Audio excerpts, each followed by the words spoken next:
Hey there. I've taken the show on the road and I am here with my girlfriend Kris today to talk about her path to becoming a single mom by choice.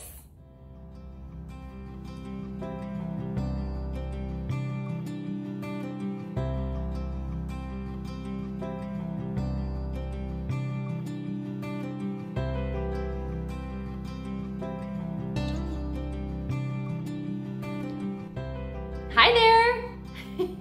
I'm super excited today to have my friend Kris here, and I cannot wait for her to share her story to you guys. And she is one of my single mom friends, and we have really just kind of walked this path together for years now.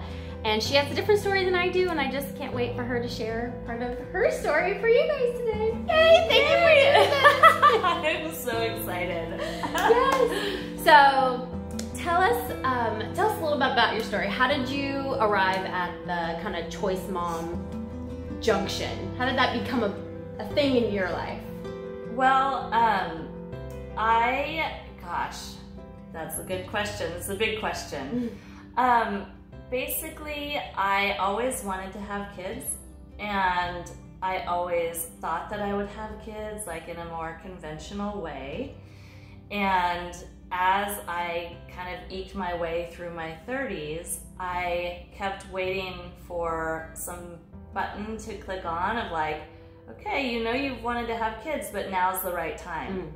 And a year would go by, another year, I'm like, when is this gonna feel like really the right time for me to start the process? And another year would go by, and it wasn't that I was on the fence about having kids. I always wanted to be a mom, but I assumed at some point in my 30s that that button would switch on, and it didn't. And I think part of it was my situation, my relationship situation. So I got married when I was 37 to just this beautiful, lovely human being who I'm still connected to today, and we're on good terms. The marriage did not work out, but it was all done with love, and I think the idea was, had I wanted to have kids conventionally, I would have done it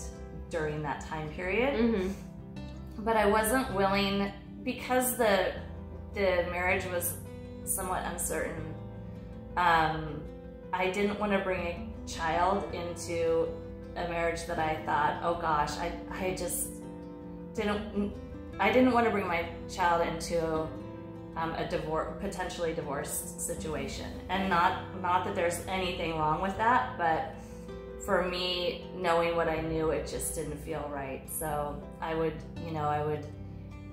schedule a call to get my IUI removed, and then I would call the day before and cancel the appointment. And I just had to follow my instincts and my gut on that one. And so eventually the marriage ended, and I just felt like, I also felt like I don't want to have a kid on my own. I can't have a kid on my own. That's what I thought. Like, oh, it's too hard. It'd be way too hard. I can't do this. How do you afford it? How do you even go through the process of it? Right. And so, yeah, tell me a little bit more about that. Tell us about like what in your mind, knowing now that you've actually done it and accomplished it, what were the things that in your mind were obstacles that you thought, I can't do it because? I just thought it's a two-person job. Like, you need two people to do it, whether it's two men, two women, or a husband and wife or partners. I just felt like literally the work of it would be too much. Like, how do you raise this child, a baby on your own, an infant, and you know, all the things that you have to learn about that. So it was mostly the work. I also, am a self-employed person, and I was like, I can't afford to do this on my own. And I've heard IVF is like, people spend anywhere from 20 to hundreds of thousands of dollars. So kind of those assumptions were there, and yeah, I think it was that. Like, I just thought it would be too hard and too expensive. And the other thing was, I didn't know anyone who had done that. I didn't know anyone who had walked down this path. And so I liken it to like coming out of the closet in 1950. Like, nobody knew anyone who was gay. And so I ended up just feeling this internal angst around the desire to be a mom, but also not feeling like I wanted to rush into another relationship and make such a huge decision with somebody that I didn't know. Okay. And so you were still dating, that was still your top priority. Totally. Was to have a child in a traditional relationship. Yes, that would have been my first choice. Yeah. And then eventually I decided, well, what happened was I had a conversation with one of my very best friends, and she said, you know, let me preface it with this. I found myself in this internal pickle. You know, I was like in this, like something's got to give. It has to be We're like, I definitely want to be a mom. I definitely don't have a situation right now where I can feel like I can make that happen, but I have to be a mom. Right. Yeah. And I don't know any other path to doing that. And so it felt like Goldilocks with like just the two choices, and both of them didn't feel like possible. And so I talked to a friend, and I remember where I was standing. I was in my office, and I remember we were on the phone, and she lives in another country, and she was like, but she's known me my whole life, and she was like, you know, if you really want to have a child, you can do this on your own. And it wasn't like I hadn't maybe heard that before, but it was the way she said it and the time she said it in that moment in my life that it like reverberated through my body. And I was like, oh, like, it was. Isn't it crazy how insurmountable it seems? Like, I can't do this because of this, because of this, because of this. And like those obstacles seem so insurmountable. And then a single conversation can break that down. Like, that's something that I want people to understand is like, if they're in a position where they're feeling in the pickle, like you're describing, like, I can't do this, I don't think I can afford it, I don't think I'm strong enough, I don't think I have the support, whatever the obstacles are, that the resolution of those obstacles can come in a single conversation. Totally. Yes. Totally. And for me, I think it was, you know, whatever divine universe, whatever, like the timing was really there for me. Yes. And also the beliefs around that are really around thinking, which can change also in an instant. So I really kind of looked at it from a different perspective, and I was like, okay, what are the reasons, how are the reasons I can do this? Yes. And I literally like made a list. I'm like, I'm self-employed. I have the flexibility to be a mom and be present. And I, you know, I kind of also looked at like the finances of it, and there are some really affordable ways to do it. Like I actually found a clinic that would allow me 3 rounds of IVF for $13,000. So I was like, okay, check that box. Like that's amazing. Affordable. Yes. And also I think it came from a confidence standpoint. Like, this is gonna sound funny, but I got my dog 8 years ago. Yeah. And having him being a dog mom prepared me to be a mom. It literally gave me the confidence of like, oh, I can totally do this. Like, I can keep another creature alive. Like, it was a baby step. But that my dog Henry was kind of a baby step in that direction for me. And so anyway, I had that conversation with my friend, and I was in my office. It reverberated through my body, and then I was, I think, awake for maybe like 20 hours after that, because it was like my world changed. There was like a portal that opened up, and I was of possibility. And I was still like, okay, who's done this? I didn't know anybody. And I know a lot of people. Yeah. And so that part was like kind of the big gray area. And I have a friend who is a lesbian, and she was like sharing with me how she came out of the closet way back when. And she said she was in college, and she was in Santa Barbara, and she's like, I just need to like look at people who are my people. Okay. And so she went to a gay bar, and it was like at a random like 3 o'clock in the afternoon, and she didn't talk to anybody. She just sat there, and she just wanted to witness that there were other people on a similar path that she was on. And so she also is married to a woman and gone through IVF. So she was a great resource for me. And she told me, she goes, you need to find your people. Okay. And it was kind of like homework. Yeah. And so I was like, okay. So part of that process was watching this documentary, which is why I think the work you're doing here on this channel is so important. I basically watched this documentary called First Comes Love. And it was about a woman who went through the path. And it was like just witnessing her journey and just getting my eyes on people that were doing it, just broadened that possibility. And I knew right away that I was going to do it. Right. And I just needed the community piece of it. And so I got on a meetup, and again, this took like months, like, because I had to get the courage, you know, to do it. And in hindsight, it's like, what's the big deal? But when you're in it, and then you feel like kind of a bit of an alien, like, okay, I'm moving through this world. And like, I remember even dating felt different. Yeah. I had decoupled the idea of dating in a man and being a mom. Right. And all of a sudden, dating felt like so much more fun. It was just like, oh, I'm doing this. Because it didn't have the weight of the pressure of like, it has to be like this, and then I'm screening you, and then we have to get married, and then we have the baby, and I'm in a hurry. Right. You're right. And at what point do I tell you I want to have a kid? Yeah, exactly. Right. And so I ended up dating, and I'm trying to think. I was dating like over the course of maybe that year, like 2 different people. And I told one of them, like, I'm going to have a kid on my own, like after maybe a month or so. And he was like, awesome, like super stoked. He was a dad of 3, and he just was like, I just totally want to support you.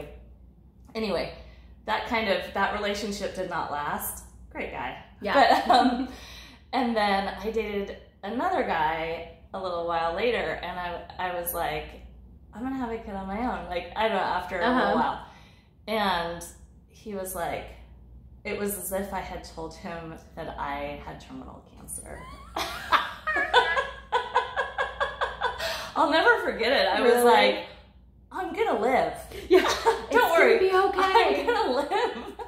So that was a put off to him. Oh, he said, and I'm so glad like I shared this. It was a bummer, but it was also like I was so clear on my desire to become a mom that it was just like, okay, I respect that.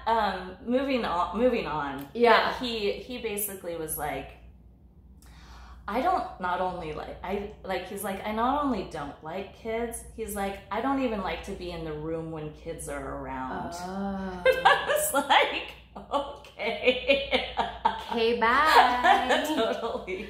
Oh, yeah. Okay. Yeah. So all right. Like, okay, well, anyway. And so that's kind of how it all came to be. And it was that key conversation with a friend, and then going to my very first meetup and the meetup was actually people who were not thinking or trying. It was people who were already moms. Okay. And so we were at a park, and it was just like these really lovely women running around after their toddlers or holding their babies, and they were joyful and happy and cool and heartfelt and connected and wanting to help and full of information, right? I didn't even know, like, where do you go to buy sperm? Right. I didn't know anything. Yeah. And so, and Candace is one of our friends who I met that day. And so it was that, again, just the opportunity and the idea of it just kept broadening and getting bigger and better. And so that happened. That was critical.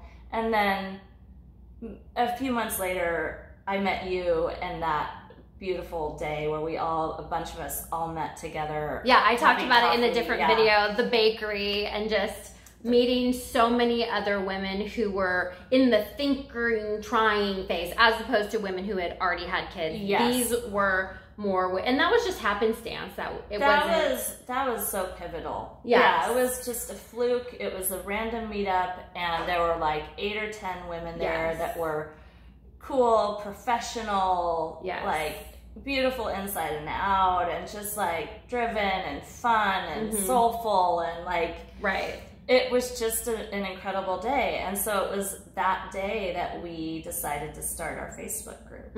And we all put our names and emails down, and we started the group, and it was like 8 or 10 of us to begin with. And then over the course of a year, it grew up to 100 people. This is just in Portland. So yeah, that was something that I wanted to talk to you guys about, because I hear from people who hear that we had this amazing in-person support group and this meetup that turned into a Facebook group, and how amazing it was, but in their town they don't have that option, or there is no meetup in their town. And I'm like, start it. Just start it. Start it, because they don't realize, like, you're at your house and you think that you're alone because you're clicking like this and you don't find anybody that's like right in your town. But put yourself out there.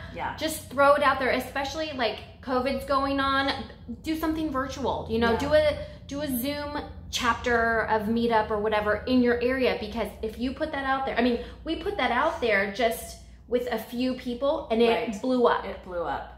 And that was word of mouth, because it was a private Facebook group, so you couldn't just like look for it. It was Yes. It's hidden on Facebook, so you don't have to announce to your community that you're doing this. Like, it's all hidden. But I think the key component of that was we initially met through Meetup, which is it's an okay platform, but it's kind of clunky and it's not super connected. It's very it's geographically based, and that was something that was a key component. Like, these women live by me. Right. So we started with the Meetup. That's how we met at the bakery. Yes. And then that day, I went home and created the private Facebook group with all of your emails. And that was pivotal, because then we could chat with each other. Yes. And we could like post a question, hey, who's a good doctor here? Or I'm on my 3rd IUI. And the idea was like a resource of information, but also eventually became, as we all navigated the journey together, it became this huge support of like, okay, I got a negative test result today, and, you know, cheering each other on and being there for support and day to day. So I think that Facebook group is a key to why I'm a mom today. Like 100%. So looking back at the support that you had from this group, both in person and online, versus the support that you got from other friends, because most people are coming into this and they've got a group of friends and family and stuff, but they don't necessarily have like their choice mom group or whatever. How important do you think it is to have that choice mom group, and how did you get support or not from your regular friend family group?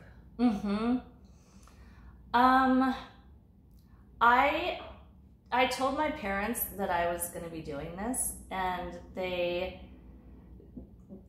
you know, my mom felt like, you know, kind of happy about that. And my dad was like, you know, whatever makes you happy. And that was like right at the beginning of the process. So the whole process took probably over a couple years. And so, but they never ever mentioned it again. And so I didn't bring it up again, because I was like, it's kind of a private journey too. And I wanted to be careful about who I shared it with. Number one, because I needed support. I didn't need any kind of judgment. And number two, because I didn't want people constantly wondering or checking in with me, how's it going? where are you? Like, are you anytime soon? Like, who knows? It could have taken me 5-8 years. Right. Do you think there's a difference between people who aren't kind of in the process of trying to get pregnant, checking in with you, and people who are in the process checking in with you? Totally, yeah. Totally. I mean, with our group, I felt like an open book. I could tell you every detail, and I needed to be able to like share every step of my journey with people that really understood. And so I felt, because I had our group, I didn't feel like I needed a lot of support outside of that. I told kind of my closest friends that I was going to be doing it, but it was kind of like we all did it together. Right. Yeah. Totally. Yeah. What were some things that people, maybe comments that you got from other people that were not helpful? Oh my gosh. A couple things come to mind. I mean, when I finally told my parents I was pregnant, my mom cried, not out of joy, which was not helpful. Mom, those tears? Yeah, note to self. Or note to moms, don't do that. Yeah. And my dad, his response was, you know this is gonna affect your career. And that was not helpful. I thought that they would be overjoyed and super excited and supportive, and it just never occurred to me that they would react that way. So what did that feel like? It was a heartbreak. It was, I think, one of the heartbreaks of my life. It was deeply painful, deeply painful. But eventually they came around, and I think like we didn't really talk much for a couple of months, so I was just kind of getting bigger and bigger. And then they came back from San Diego and they were like, okay, this is really happening. Yeah, I'm having a baby. There was a nurse at a hospital that said, well, she said something about the dad, and I'm like, oh no, I used a donor. And she said, well, your son's gonna have to deal with that one day, or something like that. Right. Like, just judgment. But it didn't, I mean, other than my parents' reaction, that hurt, but the judgment around it is just, I didn't get much judgment. Right, me either. And B, if I got it, it was from people that I didn't really know or care about. Right. And when you feel so excited and passionate and pure in what you're doing, it just doesn't matter what other people think. Totally. You know? It just doesn't matter. So I had a business coach who I told I was pregnant, and I'll never forget his reaction, because it was so supportive and so excited. He was just like, wow. Whoa. He's like, I love it when people go after what they want. And I actually started crying, because it was the response that I had been needing from like maybe an older man. Like, you know, it was just,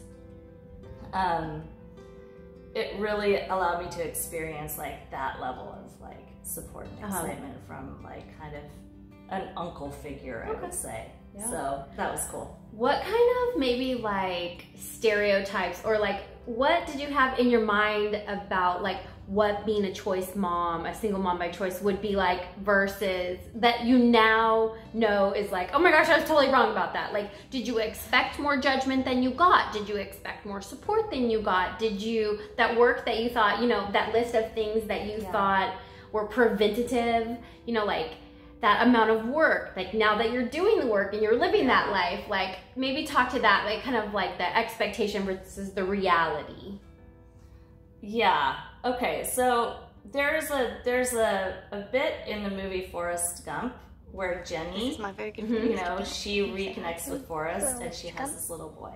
Hello. And the little boy runs in and is like, Mom, can I go watch a show? And like, kind of Forrest puts the pieces together that he's the father of this kid.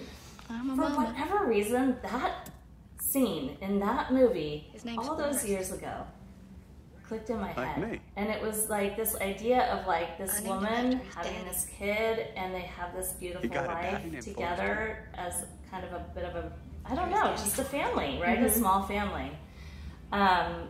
So that picture has always kind of subconsciously, that picture subconsciously has informed me, like even unaware of it. So as far as like what I thought was gonna happen and what has actually happened, one of the big things that I was actually thinking about earlier today, because I was talking to a friend about another friend of ours that is terminally ill. And we were talking about like what their family is gonna need, you know, now of course, but also they have 3 kids. What are they gonna need down the road, and how can we participate in their lives and support them? And so what occurred to me was like, wow, this is kind of what happens when you have a baby. Everybody shows up, everyone's excited, everybody wants to like, you know, support you, right? But when you really need support is about a year in. And onward.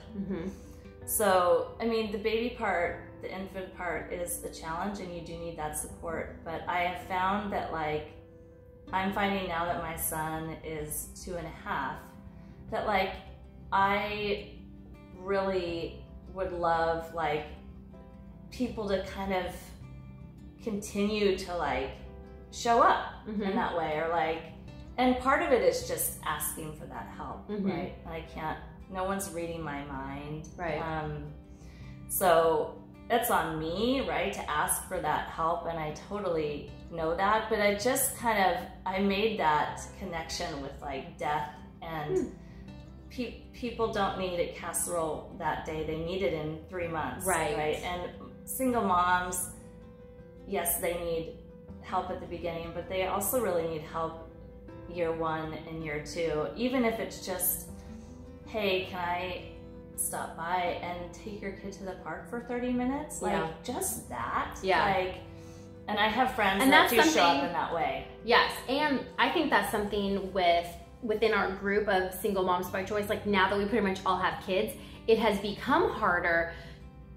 It's not impossible, and we are doing it, but when your life is so busy and you're working full-time and you're raising 1 or 2 kids on your own, your capacity to show up for other people diminishes. So I think you have to really prioritize that, like, because these connections, like this friendship that we have, and this, I mean, it's beyond friendship, what we share, everything that we've been through, and raising these kids together. Like, Kris was at the hospital with me when I delivered. I was at the hospital with Kris when she delivered. Like, we are like blood sisters or something like that. And you have to keep showing up for each other, and it gets a little more challenging, but it's still so important, and it's really like past important, it's necessary. I think you and I are composing somewhat similar lives where that connection is really important to us, and you have to consciously prioritize it, because it does become challenging, because you really just don't have as many hours in the day. You know, it comes down to math. Totally. And values, right? Do you value your friendships? And like the priority piece. So I value friends that invest in relationships with me, because I invest in relationships with them. And also it's for our kids too. Right. Because then they get to know each other, and they talk about each other, and they're gonna be growing up together like family.